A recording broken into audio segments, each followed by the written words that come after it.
Yo, it's D.Arthur in the building today with a very special guest. His name is Yami. He has a YouTube channel called Power to Self. How you guys doing? And basically, what we're the whole point of this video is we're just going to talk about your aura energy on semen retention explained, and how that has an indication of just like what happens in your life, like the type of synchronicities and things that happen in your life based off just like who you are. Exactly. And how you are. Yeah, so I mean, let's dive into it. Okay, so I don't know what you know about semen retention and how it can actually change your aura. Now, when I was, let's say like 3 years ago, I remember this one guy, and there's some people that can actually like see your aura.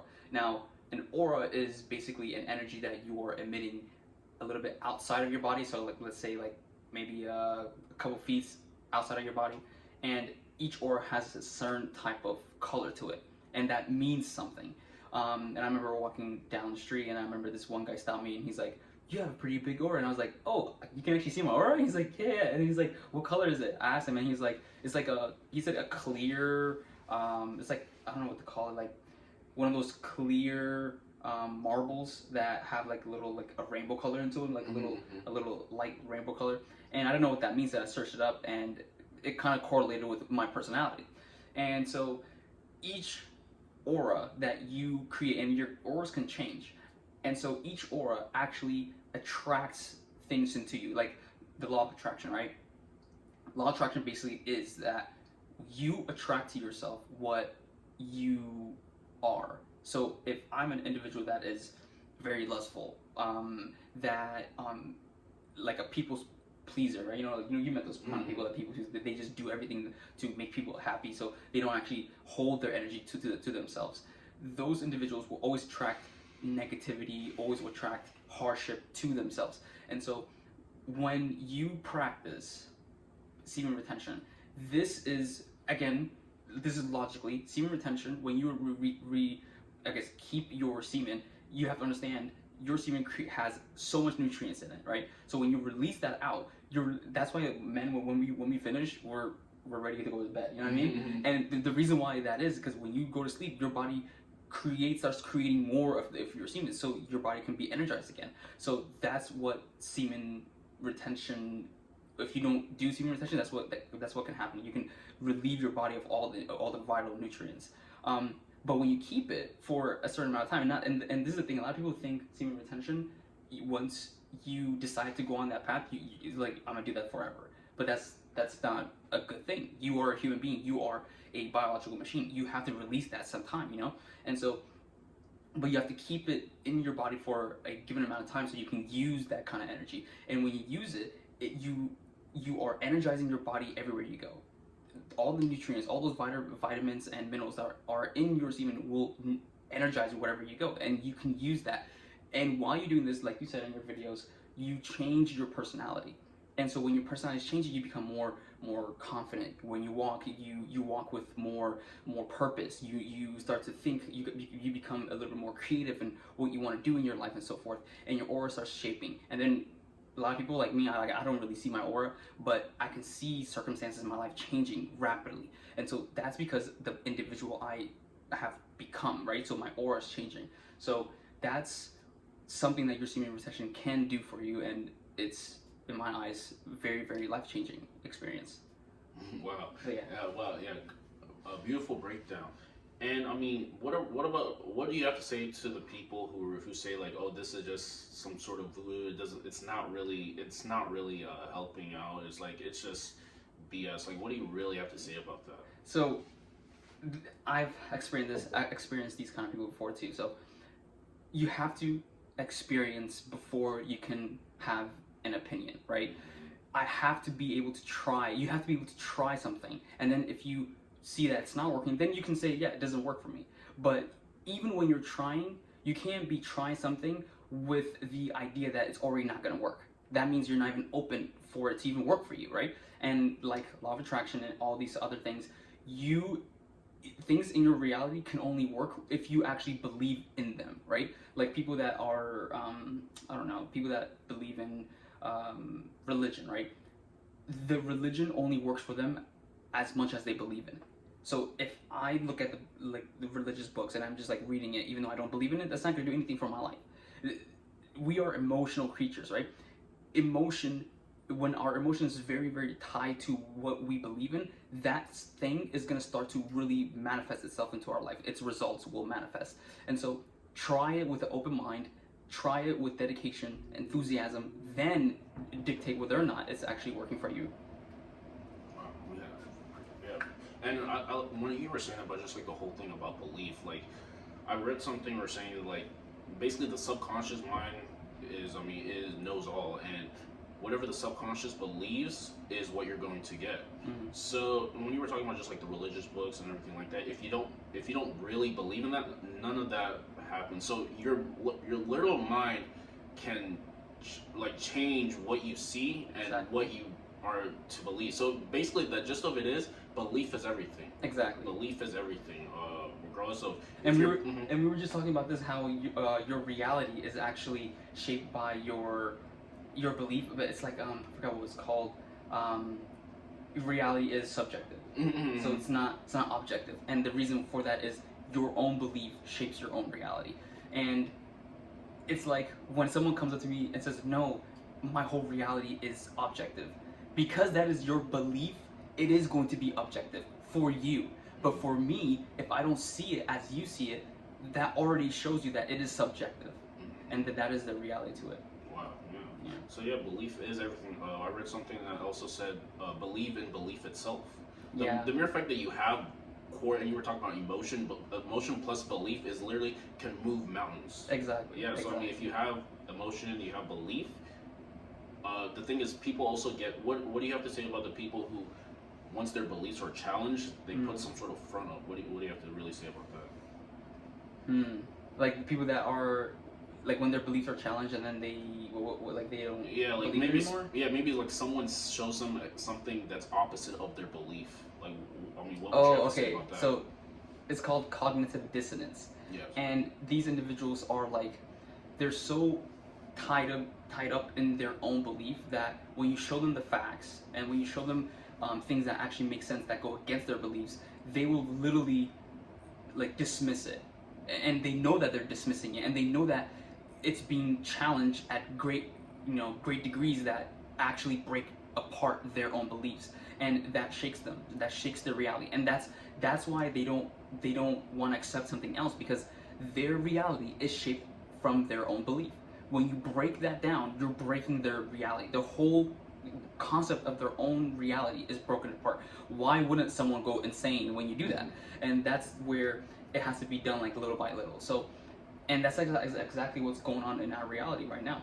From like back then, like I'm talking about like thousands of years ago, people, like think about this, people used to throw rocks at people that are guilty of some type of like like if someone, like, let's say, robs a person's, I don't know, jewelry store or whatever, something little, they will literally, like, anybody from the crowd will pick up a rock and start throwing rocks at them. And, like, in my mind, when I think about that, like, I can't imagine myself throwing a rock at someone that has stolen something so frivolous, you know? And I'm like, I can't see that. But then now, when you look at reality now, the thought of that actually creates this muddy and just like discomfort in people's hearts. So you can see the change. But back then, if you had that drastic change from those individuals that are throwing rocks to where we are now, that quick shift, I think it's going to be very, very uncomfortable. So that's why things are happening very, very slowly. And that's the same thing. Like, you don't want someone to have cognitive dissonance. You don't want someone to be so shaken from their core that they retaliate, without thinking for no reason. So, yeah, for some people that can be very dangerous. But the great thing is, our reality is changing very, very slow, but it's supposed to be slow. So people won't go insane, basically. But yeah, changing little by little. Yeah. Wow. Okay. So as just far as what so I mean, what would be the next steps? Like, also, what do you have to say about people who just say that like, what do you have to say about someone who would be considered a realist? What does that what does that mean to you based on the whole metaphysical term? What does a realist mean? Okay. That's a good question. Now, in my mind, what would be the opposite of a realist? What is the opposite of a realist? I don't know, but realist, I'm guessing it's basically a person that just looks at things objectively. Yeah, or yeah, it's the same. Like, what is? But the thing is, what does realistic mean? Like, okay, for an example, someone who says considers themselves as a realist is like, for example, someone who has like who just has a normal job, who has a normal spouse, and thing. He's saying that his reality can't change where he's, let's say, for example, like he's making millions because he's realistic. What do you have to say like about that? Like, okay. In that A example. person that does not strive for what their heart desires the most is in itself not being realistic. Meaning, if you have a desire, it doesn't matter what the desire is. It could be becoming an astronaut. It can be becoming a millionaire. Not acting on that is not being realistic. So, if you have a great desire within your heart, the realistic thing to do is start creating a plan to have that reality into your life. When you have that desire inside your heart and you say, you know what, I am here right now, and where I want to be in the future is a millionaire. People try to create that individual of themselves becoming a millionaire in that moment, and that version of them, meaning the version of them that's broke at that moment, becoming a millionaire is unrealistic, and that is, of course, that is unrealistic. You can't just become a millionaire just like that. But if you have that desire inside your heart, being realistic means working every single day to create that desire. Not working on that is being unrealistic. And so people that have this big desire or have these big dreams and expect that those dreams are not, or because those dreams are not realized in this exact moment, and you ask them, is this a realistic dream or not, they'll say, oh, this is unrealistic. It's kind of obvious, it's obvious it's not going to be realistic right now, because you haven't done anything. You haven't done shit. You haven't worked. If you want to become a triathlon athlete, you haven't even worked out yet. Of course, that's unrealistic. But if you have this structured goal, if you have this structured plan, and 3 months, 6 months from now, and you look back and you say, is this realistic? Of course, it's realistic. So that's the thing. It's like I feel like those people are people that want the overnight success. People that want or desire overnight success they will say a certain goal is unrealistic. And they're like, oh, I'm a realist. Yeah, everybody is. No shit. Yeah, you're realistic about not putting any work in. Yeah. That's what they're realistic about. But anyways, so I mean, a lot of people talk about like, oh, the semen retention, is woman attraction real? I mean, that's a very hot topic on YouTube. What are your takes on if you retain your semen for like, let's say 30 days, are you naturally going to attract more women into your life? What do you think about that? Now I don't know the exact time frame for that, but when you do that, it's crazy, but your mind frame actually shifts from attracting women to becoming a greater individual. Because when you are, I guess, not ejaculating every single night, your mind frame when you go home is, I gotta sleep so I can wake up tomorrow and do something productive. And then it keeps on going. I gotta sleep so I can wake up tomorrow and become productive, over and over again. And the more you do this, your mind frame shifts from lust to productive. So then when you are in that state of productive, all you want is growth. So that growth, when individuals see that's the one thing that you desire, that's the one thing that is that is focused in your life. People want that. People want to be around individuals that are striving to become, extremely successful. It doesn't matter what you are successful for or what you're striving to become successful for. As long as people see you're an individual that is always striving, always pushing forward, always moving, they want to be a part of that. That's why when they see that, they're like, oh, this person can actually create something amazing. And women obviously want a husband that has the ability to not only communicate with individuals, be able to have a lot of wealth, but not just because they want him to be rich, but they want to be secure. They don't want to be worrying about this and that. They want the children to have a good upbringing and so forth. So when they see a man that has that potential, then they will naturally gravitate to that individual. And so that's what it comes to. When you do semen retention, you are, the number one thing you're doing is you're changing your mindset. And when that mindset is now, or your mind, once your mind is now detached from lust, it has to attach to something.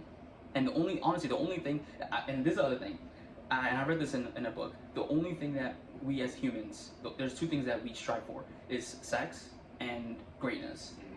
When you detach yourself, when your mindset from lust, there's the only thing that the mind or the individual or the soul wants is greatness. So it goes to productivity.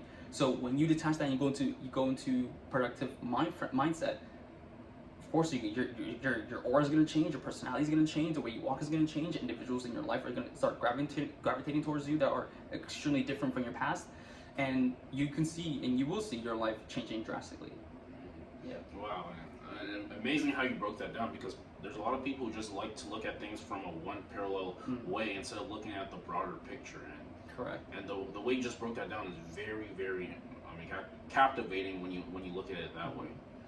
No problem. Thank you. Yeah. So you heard it here, folks. Like, people talk about the semen retention, woman attraction. That's because that's not the reason why that happens is because of the person you're becoming. You're becoming someone who's growing, and once you start becoming someone who's growing, people are naturally attracted to someone who's growing, and that's why it becomes. And this is what I love about our society right now. You can see a lot of people talking about growth, and they're making it like a mainstream topic, which is amazing, because back then, if you talk about growth, if you talk about mindset change, it's almost like people don't want to be around individuals that are like that. And I think it's because the energy of our society back then wasn't about growth, wasn't about expansion. But now we see the importance of that, because if you don't expand, if you don't grow, you'll always stay where you are. And now that we've come to this realization, we're like, shit, I gotta do something about this now, which is a good thing. So I love to see that now. Well, it's been 17 minutes. What are we gonna do now? Let's see what else. So yeah, like basically, the gist of everything is you get in an exact proportions to what you are in alignment with, what you are in harmony with.